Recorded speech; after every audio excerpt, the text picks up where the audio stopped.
I was quite disappointed. I could have prepared myself better. And I remember, just bursting into tears, actually. I was really, really upset.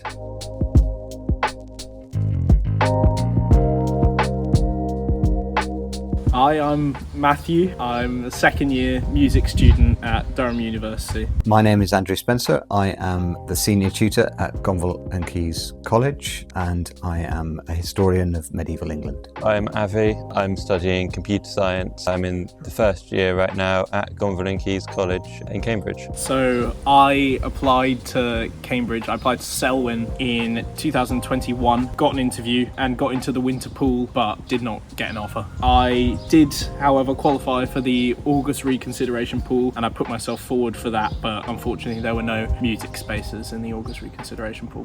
I originally applied to Cambridge in 2022. I got through to the interview and in fact got put in the winter pool, but was then rejected from the winter pool in January 2023.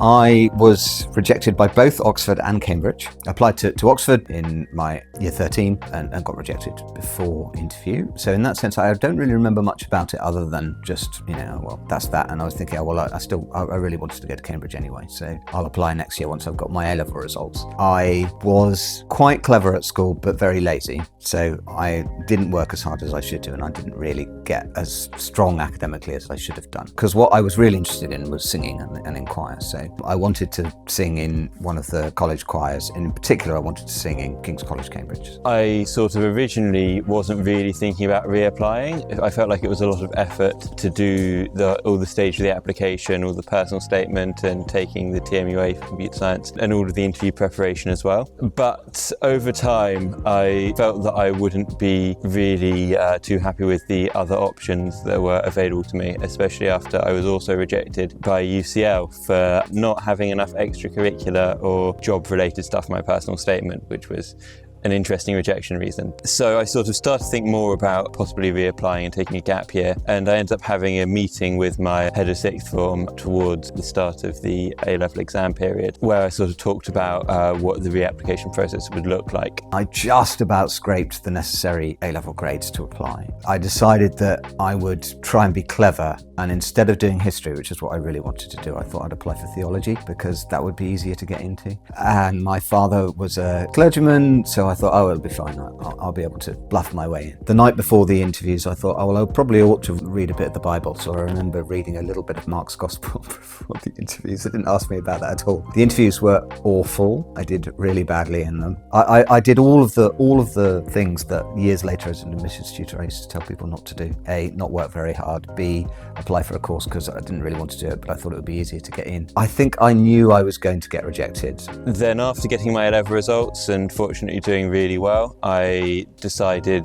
I was going to take the gap year and reapply. So this also involved sort of looking for a gap year job quite late, I guess, compared to some people, which I also found quite difficult because I ended up being rejected from a lot of jobs as well, which was also quite disappointing. I completed the reapplication process for UCAS to reapply to Cambridge, and fortunately I was successful the second time and actually found it a lot easier applying the second time having done it the first time. I then was fortunate enough to be able to find a gap year job in sort of software development, which is a field that I'm particularly interested in. I felt that gave me some really valuable opportunities. It was really nice to be able to see the industry that I want to go into before actually going to university. And then sort of after the gap year, I accepted the offer from Cambridge from the second application, so I'm here now. They must have rung me up the following day to tell me that I hadn't got through to the sort of next round. I was on my gap year at the time. I was in Truro, singing in a cathedral choir down in Cornwall, but I'd stayed with my sister who lived not too far away from Cambridge. So she was there when I found out, and I remember,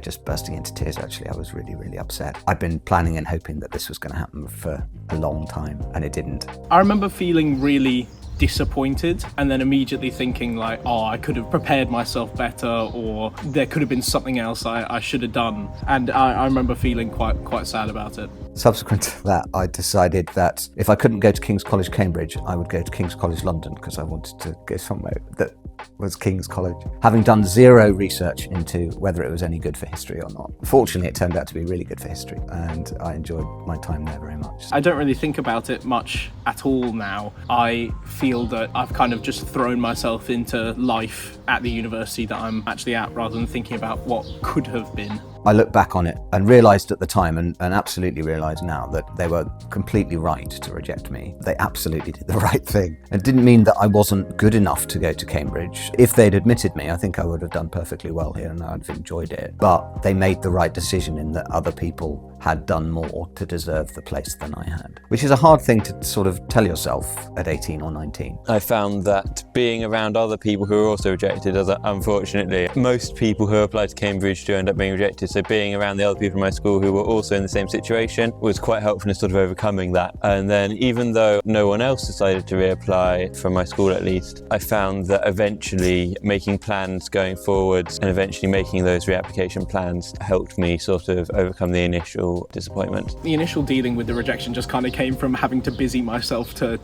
do A-levels. Post A-levels, I think I dealt with the rejection by just kind of focusing on the university that I was going to and getting excited about that and having a look at the opportunities that are there, rather than thinking about the opportunities that I could have had. I think that, to be honest, being rejected was really valuable in terms of giving me that gap year opportunity that I wouldn't have had otherwise, because I think it would have been quite intense going from A-level straight into university, especially with how intense the workload is at Cambridge. So having that gap year, having some industry experience, but also a little bit of a calmer time, and then coming here, I feel like ended up being the right thing for me. It is going to happen. You get rejections at points during life. I think I sort of reflected on it and thought, what do I need to do to ensure that I get rejected less often in the future? And so I remember thinking, okay, well, I'm going to go to university and I'm going to get a first, and that means I'm going to have to work hard. And so for the first time in my life, I actually started working on my academic things hard, whereas previously I'd just sort of focused much more on my singing and on my music and just sort of done enough to get by on the academic stuff. So